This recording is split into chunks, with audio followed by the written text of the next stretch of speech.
Hola, muy buenos días a todos. Mi nombre es Lucía Vidal, soy una de las profesoras adjuntas de esta cátedra y les quiero dar una cálida bienvenida a todos a nuestra cátedra y desearles que tengamos una excelente experiencia en este ciclo lectivo 2021.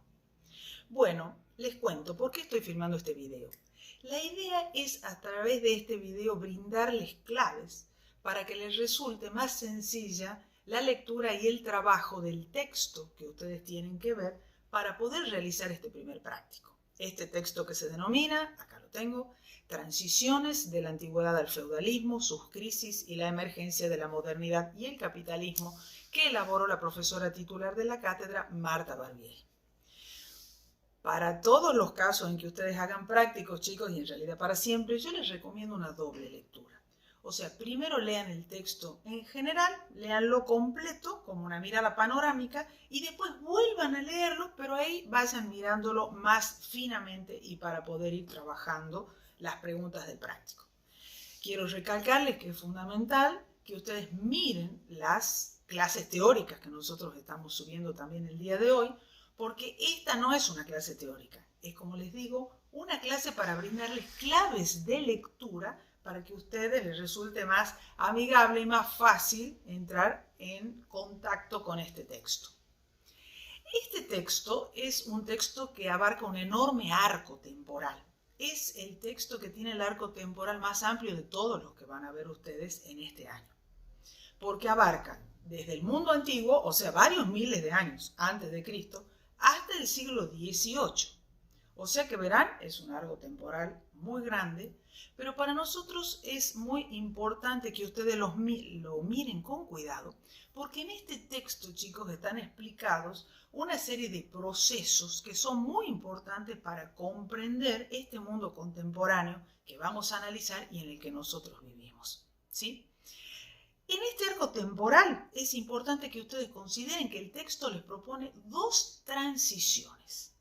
Un momento de transición del mundo antiguo al mundo feudal y una segunda transición desde este mundo feudal al mundo contemporáneo, a las puertas de la contemporaneidad, ¿sí?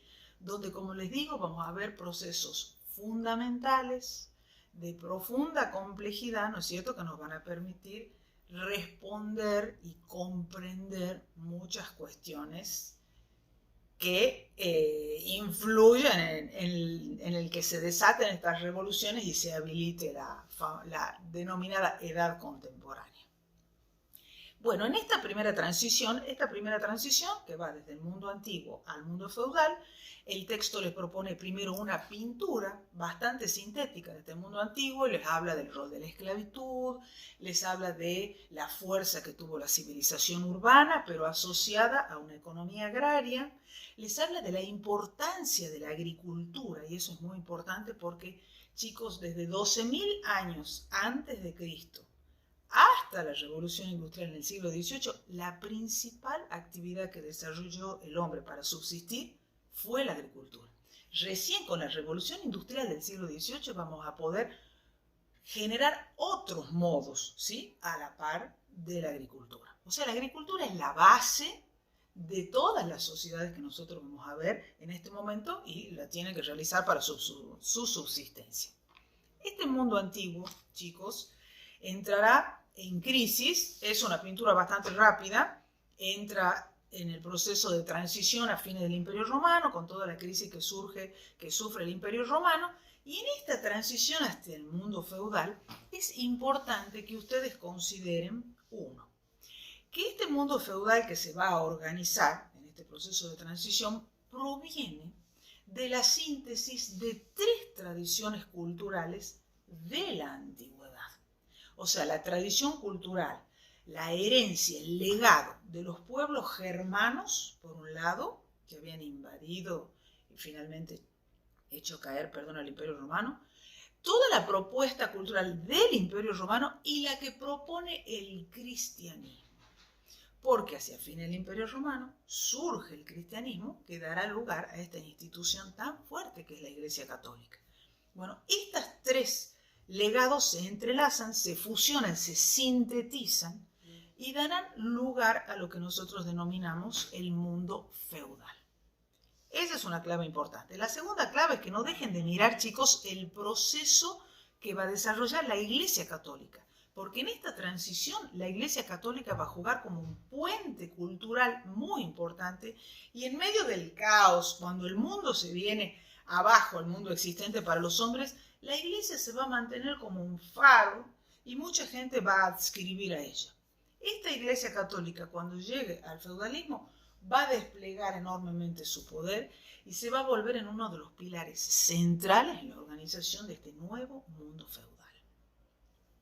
Entre los siglos 5 y 9, chicos, ahí les cuenta el texto, cómo se va organizando este mundo feudal, inicialmente denominado de oscura, con muchísima inestabilidad, enfrentamientos, pero alrededor del siglo 9 cristaliza este mundo feudal. Es importante que ustedes tengan en cuenta, y esta es otra clave importante, cómo era la organización de la sociedad feudal en sus aspectos políticos, social, económico y cultural. Ustedes saben que lo vemos por separado para que nos resulte más fácil el estudio, pero en la vida todo va junto y esto también va totalmente articulado. Pero si nosotros miramos en líneas generales, ¿qué pasó en el aspecto político, en el feudalismo? Y les leo una parte del texto que ustedes tienen. En lo político, dice el texto, el feudalismo significó la fragmentación de la autoridad real. Si el monarca conservó algo de poder, lo hizo en su condición de señor feudal, como el primero entre los señores de la nobleza. La tensión entre monarquía y nobleza subsistió a lo largo del feudalismo. Gran parte de los poderes del monarca drenaron hacia manos de los señores y el poder central del rey fue reemplazado por los poderes locales de los nobles. Por eso, en este periodo no se desarrolló un aparato estatal robusto. O sea, es importante que ustedes tengan en cuenta que la monarquía existe, pero con muy poco poder, vacía de poder. Tiene poder, pero no tanto, efectivamente hablando. Ese poder ha drenado hacia los señores feudales por una serie de condiciones que se han dado en la Europa, de invasiones, de inseguridad, etc. Y los señores feudales son verdaderos señores, como la palabra lo indica, y gobiernan toda la vida de la gente que está dentro de sus feudos. La autoridad del rey ha quedado sumamente limitada. ¿Qué ha pasado socialmente? Le estoy dando un pantallazo general. Los invito siempre a ir a la teórica que tenemos subida, para que ustedes puedan ahí observar, porque ahí está explicado más detalladamente. La Iglesia Católica va a colaborar con la organización de este plan divino que explica a la sociedad con una organización tripartita y una organización de tipo piramidal, compuesta por 3 órdenes. Un orden es el clero, un segundo orden la nobleza y un tercer orden donde está el resto del mundo que no es noble ni pertenece a la Iglesia Católica, campesinos, campesinos libres, siervos de la gleba, etcétera, etcétera. Indudablemente el mayoritario. Estos órdenes son bastante cerrados, existe muy poca movilidad social entre uno y entre otros, y cada uno de ellos tiene una función. La función del primer orden, el clero, es orar por la salvación de la sociedad. La de la nobleza, el orden de la nobleza, es guerrear. Ellos se encargan de la defensa de esta sociedad. Y el tercer orden se encarga de trabajar, de sostener a el resto de los órdenes. Hay una fuerte distancia, y esta es otra cuestión importante, entre los dos primeros, en el sentido de que son privilegiados, y el tercero que no lo es. Y sus privilegios pasan no solo porque son propietarios de tierras, ejercen el poder, cobran los impuestos y no pagan ninguno. El resto, referimos al último estado, paga todos los impuestos, sus niveles de ser dueño de propiedad de la tierra son muchísimos menores y no detentan el poder. Esta organización feudal es muy importante que ustedes la tengan clara porque va a pervivir muchísimos siglos. Se va a ir transformando, pero su esqueleto, ¿sí? La cuestión esencial permanece. ¿Qué es lo que pasó económicamente? Y bueno, cuando entramos en el feudalismo, a ver, entre el siglo V y IX, ustedes van a ver el texto que habla, como les decía, de una formación. Pero a partir del 9 entramos en lo que se llama el periodo clásico. La economía, chicos, después de que cae el Imperio Romano de Occidente, la economía se deprime. Entra en un proceso de primitivización, se abandonan grandes ciudades, se cierran grandes mercados, deja de circular la moneda. Es una economía mucho más natural, se vuelve al trueque, muy pocos intercambios, no es que se pierden del todo, pero se disminuyen enormemente. Entonces prácticamente el comercio está, comercio como tal, prácticamente no existe porque no hay intercambio de moneda, ¿no es cierto? Se vuelve al trueque, ¿sí? Una cosa por otra, un servicio por algún elemento, mucho más natural, mucho más cerrada, y se desarrolla dentro de cada uno de los feudos. Y culturalmente es una sociedad, chicos, profundamente teocéntrica, donde la iglesia juega un rol central para darle coherencia a todo el sistema. Y esta es otra clave. Ustedes tienen que tener muy claro cuál es el rol de la iglesia en la Edad Media, porque es un rol enorme. La iglesia, chicos, permea, atraviesa todo el quehacer del hombre, desde la educación, desde el conocimiento, desde el control del tiempo, desde el control de los parentescos. La iglesia tiene un rol muy, muy importante, y es importante que tengan muy claro esto. Es una teoría teocéntrica, una sociedad, teocéntrica, donde el centro es Dios, ¿sí? De la vida de los hombres. O sea, tiene muchísima fuerza. San Agustín, por ejemplo, es una persona representativa con la ciudad de Dios, o Santo Tomás de Aquino con la escolástica, ¿no es cierto? El peso y la fuerza de la iglesia es absolutamente innegable. Esta sociedad entre los siglos, yo les dije que,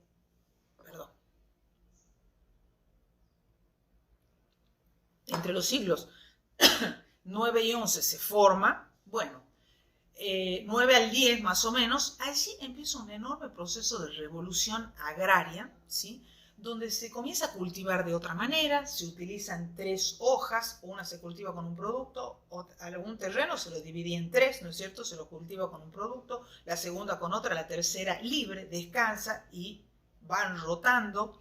Se utilizan nuevos inventos para la producción, otros no tan nuevos, pero que se generalizan. Todo esto va a implicar una revolución agraria en el sentido de que va a haber más producción. Esta mayor producción va a traer más seguridad a las familias, y esto va a fomentar un despegue demográfico importante. Todo esto va a generar, chicos, una transformación enorme, en el sentido de que los hombres comienzan a moverse, comienza a rehabilitarse el comercio, primero a nivel micro, después a nivel regional. Luego van a resurgir las ciudades, y en este resurgir de las ciudades, ¿sí? O sea, dejamos de tener una sociedad tan rural y comenzamos nuevamente a formar estas urbes, ¿no es cierto? Va a surgir un grupo social nuevo, y esa es una clave muy importante. Un grupo nuevo llamado la burguesía, que surgirá en los burgos, y de ahí su nombre, en el cruce de un camino, al borde de una iglesia, en el costado de un puente, donde ellos saben que pueden ir a vender. Porque este grupo denominado burguesía tiene otra mentalidad, tiene otra forma de entender el mundo, tiene otra forma de hacerse de recursos. Ella tiene otros intereses, su interés no está en la tierra, que es la gran organizadora de la sociedad feudal, sino a ella le interesan los bienes que no son no inmuebles, sino muebles, y comienza a surgir, ¿sí? Esta burguesía, y de la mano de ella las ciudades, y se inicia un movimiento muy importante en la Europa occidental de reactivación. Nuevamente vuelve el comercio a gran escala, se reactiva la moneda, y esto va a ser importantísimo. ¿Por qué? Y ojo con esto. En este proceso de reactivación, chicos, de las ciudades, de la moneda, de la economía a nivel macro, no solo micro, esas mismas condiciones, esos ciudadanos de las ciudades, valga la redundancia, los habitantes de las ciudades, que se empiezan a llamar ciudadanos, van a comenzar a pedir derechos, van a comenzar a luchar por ciertas cuestiones nuevas, y eso va a poner en jaque al mismo sistema feudal. O sea, este desarrollo va a poner en cuestionamiento las bases mismas de este feudalismo. Este impulso de los siglos XI, XII y XIII va a finalizar, y aquí vamos a otra de las claves, en la crisis del siglo XIV. La crisis del siglo XIV, chicos, es una crisis central. La crisis del siglo XIV es una crisis estructural del sistema feudal, del mundo feudal, de esta sociedad feudal. Y cuando yo les digo estructural es porque abarcan todo el quehacer de la vida de los hombres, absolutamente todo, atraviesa todo. Y esta crisis será profundamente transformadora. Ojo con esta crisis. En la teórica, vuelvo a invitarlos a ir a las teóricas, esta crisis, si le damos una mirada medio simplista, coincide con la llegada de la peste bubónica a Europa, que provoca una mortandad muy importante. Sin embargo, como historiadores, tenemos que poder siempre ir un poco más abajo y mirar en profundidad.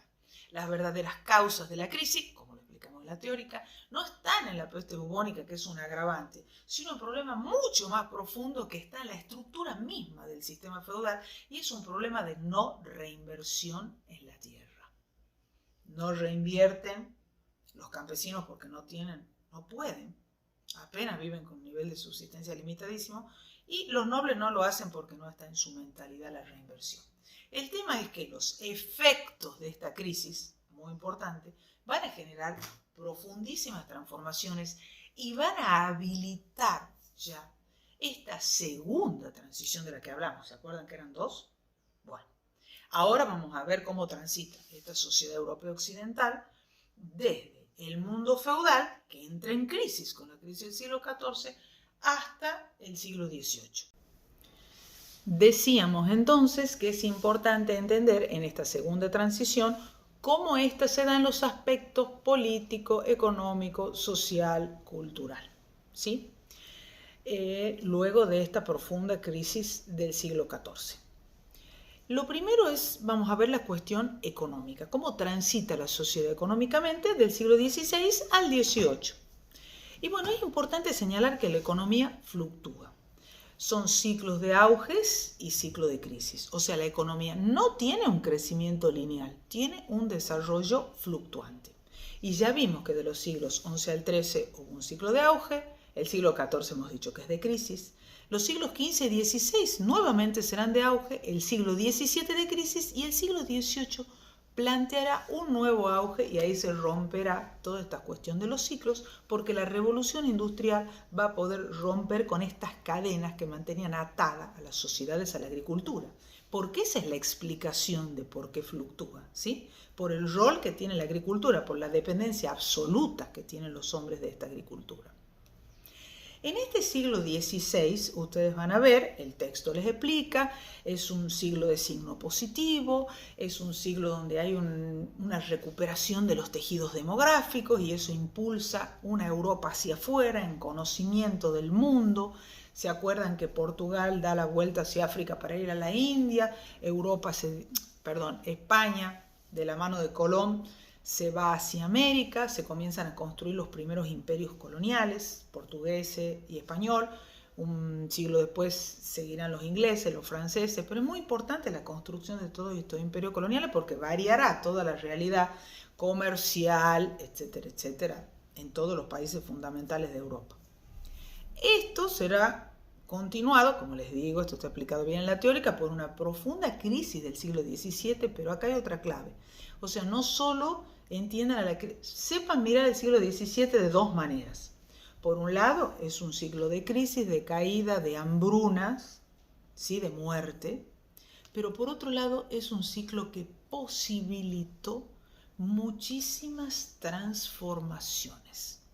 Muchas de estas transformaciones en Inglaterra, no solo en Inglaterra, pero muchas de ellas se van a dar en Inglaterra y hacia el siglo XVIII se da una nueva recuperación de las sociedades, un nuevo impulso demográfico y en el caso inglés se va a dar una revolución agraria, se la llama, muy importante, donde nuevamente se cambian los modos de cultivo, ya no tenemos el barbecho trienal, ¿se acuerdan? Sino tenemos de 4 hojas, se cultivan, la novedad es que se cultivan las 4, pero una de ellas a la vez que descansa Se cultiva, por ejemplo, trébol, que sirve como forraje para los animales, y eso permitirá organizarse para que se desarrollen a la vez la agricultura y la ganadería. O sea, este crecimiento agrícola, porque aumentan los niveles de producción, será muy importante pensando ya en una revolución industrial. Mucha gente va a estar dentro de las fábricas, es necesario que se alimente. Esta condición, esta revolución industrial previa, comenzaría a posibilitar esto. Pero hay otra cuestión que considera el texto muy importante y es la protoindustria. Esta pequeña industria rural campesina, ¿no es cierto?, a domicilio, que ahí tenemos que empezar a ver también los orígenes de la revolución industrial. Porque los límites que no pueda superar después el mercader, el burgués que comienza a acumular, ¿sí?, capital con esta actividad, cuando no pueda superar los límites de esta actividad, es que va a proponer, ¿no es cierto?, la organización de las fábricas como respuesta a esta situación que ya no está pudiendo manejar. Y es así que se va a producir la revolución industrial. O sea, en el aspecto económico tenemos que tener claro, chicos, el tema de los ciclos económicos, ver cómo se producen los ciclos de auges y de crisis, el porqué de estos ciclos de auge y de crisis, cómo se da especialmente en Inglaterra, que será la que posibilitará la revolución industrial. Y vamos a otro aspecto. ¿Qué pasa con la cuestión política? Con la cuestión política, ¿se acuerdan que dijimos que en la Edad Media el rey estaba prácticamente vacío de poder? En la crisis del siglo XIV, porque el poder había sido absorbido por los señores feudales, en la crisis del siglo XIV, chicos, no hay que perder de vista que entra en crisis el poder de los señores feudales, que son el grupo social más poderoso. Bueno, ellos van a entrar en crisis y va a ser un momento que van a aprovechar los reyes para volver a recuperar su poder de la mano de burgueses enriquecidos, de nobles que se acercan, y se van a reorganizar los estados. O sea, surgen los estados modernos en la Europa occidental. O sea, ya no hablamos de los débiles estados de la Edad Media. Aquí comienza un estado a consolidarse con más fuerza. Inicialmente no tenían tanta fuerza, pero la irán adquiriendo, ¿sí? Y los reyes recuperan su poder. Pero, y esta es otra clave importante, cuando ustedes miren la evolución política, ¿sí?, la monarquía tiene como dos caminos de desarrollo a nivel muy general en esta Europa de la modernidad. El caso francés y el caso inglés. En el caso francés va concentrándose, se va concentrando cada vez mayor cantidad de poder en manos del rey. O sea, se van quitando bolsones de poder en el espacio francés, se va domesticando la nobleza que se las va invitando a vivir de un modo cortesano en París, y el rey va concentrando todo ese poder, a tal punto que nosotros llegamos a la segunda mitad del siglo XVII a tener un rey como Luis XIV que concentra en sus manos todo el poder, lo que actualmente le llamamos legislativo, ejecutivo y judicial. Bueno, lo concentra todo en sus manos y tiene a la nobleza, una gran parte de ella, viviendo en el Palacio de Versalles en París. Pero el manejo de poder que él tiene es enorme. Esto es lo que se denomina una monarquía absoluta y lo es de derecho divino, porque es Dios el que le otorga el poder al rey. Otro modelo es el inglés. En este proceso de evolución, y si bien parte de la familia real inglesa deseaba, la mayoría prácticamente, ser como sus vecinos del frente del Canal de la Mancha y tener una monarquía absoluta, esto no se pudo dar en Inglaterra. En Inglaterra fracasó la monarquía absoluta, no se pudo establecer porque hubo dos grandes revoluciones en 1648 y 1688 que dieron como resultado la instalación de otro tipo de gobierno, que es una monarquía parlamentaria. En esta monarquía el poder reside en este órgano que es el Parlamento. En realidad, desde la Carta Magna hacia acá, Inglaterra viene con otra historia de lo que se llama el derecho común, ¿sí?, y que va a cristalizar en este modo distinto de monarquía. ¿El rey tiene poder? Sí, pero tiene un poder de representación muy inferior al que tiene el francés. O sea, es importante, esta es otra clave, que ustedes tengan en cuenta, yo se los digo acá de un modo general, cuáles son estos dos modelos políticos que se van a desarrollar en esta Europa moderna. Que hemos visto la economía, hemos visto la política, ¿y qué es lo que sucede con la sociedad? ¿Se acuerdan aquella organización piramidal de la que hablamos? Bueno, esa organización en su esquema general continúa. No hablamos ya de una sociedad de órdenes, sino en la edad moderna hablamos de una sociedad estamental, donde hay cuerpos, ¿no es cierto?, en cada uno de estos espacios. Entonces hablamos de un primer estamento, un segundo estamento y un tercer estamento. Se han ido produciendo transformaciones al interior de estos estamentos, si bien continúan siendo el clero, la nobleza y el denominado tercer estado. Pero nosotros vamos a ver, y esta es otra clave muy importante, chicos, ustedes tienen que considerar la burguesía, esa que vimos surgir en el siglo XI, ¿se acuerdan? Con todo el renacimiento de las ciudades. Cómo esa burguesía ha ido creciendo, cómo está creciendo, se acercó en muchos casos a los reyes. La burguesía es un grupo heterogéneo. Cuando uno dice burguesía no puede imaginarse un tipo de burgués, porque hay muchos. Hay burgueses pequeños, hay profesionales, hay pequeños comerciantes, hay grandes comerciantes, hay banqueros. Pero esta burguesía, y ojo con esto, sigue perteneciendo al tercer estado. Y se acuerdan que este es un estado no privilegiado y sigue siendo no privilegiado. Por lo tanto, no tiene privilegio ni en los impuestos ni en nada de esto. ¿Sí?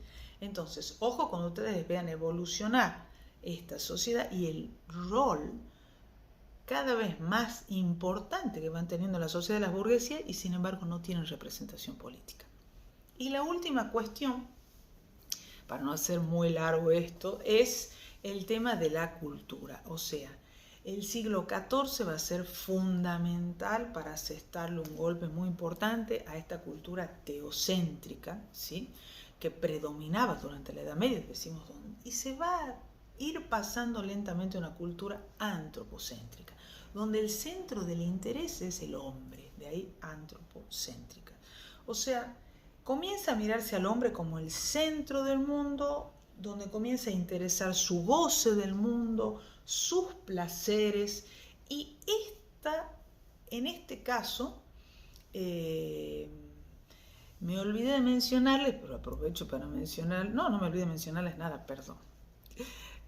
En el siglo XIV habilita que se dé un movimiento denominado el humanismo, que se dará entre los siglos XIV y XV, donde sucede esto, el humanismo, de ahí su nombre, el interés en lo humano, en el posicionamiento del hombre en el universo, en la tierra, en la vida, ¿sí?, donde no es un movimiento ateo el humanismo, sino que posiciona a Dios en otro lugar, pero le da un rol preponderante al hombre, replantea el sentido de la naturaleza, el sentido de Dios, el sentido de...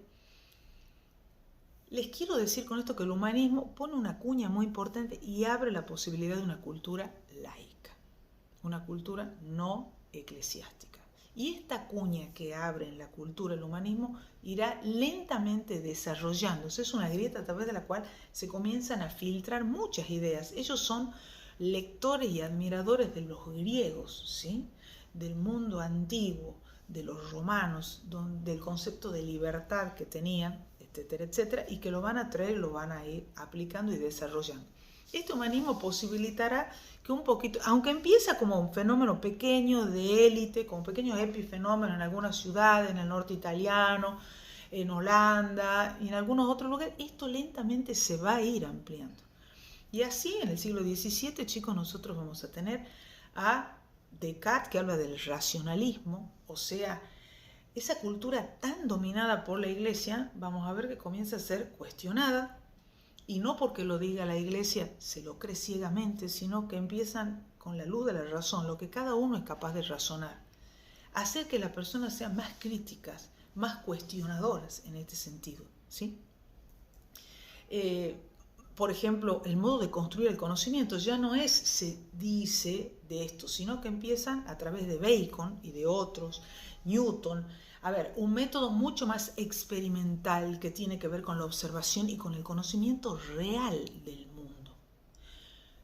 esta apertura, ¿no es cierto?, va a ir permitiendo cambios en todo el quehacer y vamos a ver que políticamente comienzan a surgir conceptos de la mano de Locke y de otros más adelante, otro concepto de soberanía, el concepto de derechos naturales que tienen los hombres, entender el gobierno como un contrato social. Muchos de estos logros van a ir cristalizando luego en lo que se denominará la ilustración, que es el tema del próximo práctico, ¿sí? O sea, se va a ir habilitando un espacio no eclesiástico donde el hombre puede ir probando, animándose a pensar, animándose a ser él mismo cada vez más. Bueno, hasta acá llegamos. Entonces, no se olviden, estas son las claves para que cuando ustedes piensen las dos transiciones importantes que plantea este texto, para que ustedes puedan entender la contemporaneidad, se fijen puntualmente en estas cuestiones. Chicos, si necesitan algún otro tipo de ayuda, las consultas funcionan todas las semanas y allá los espero para evacuar la duda que ustedes tengan. Pueden hacerlo en las clases que tienen todas las semanas con los profesores y yo también brindo horario de consulta, estoy a su disposición. Buenos días.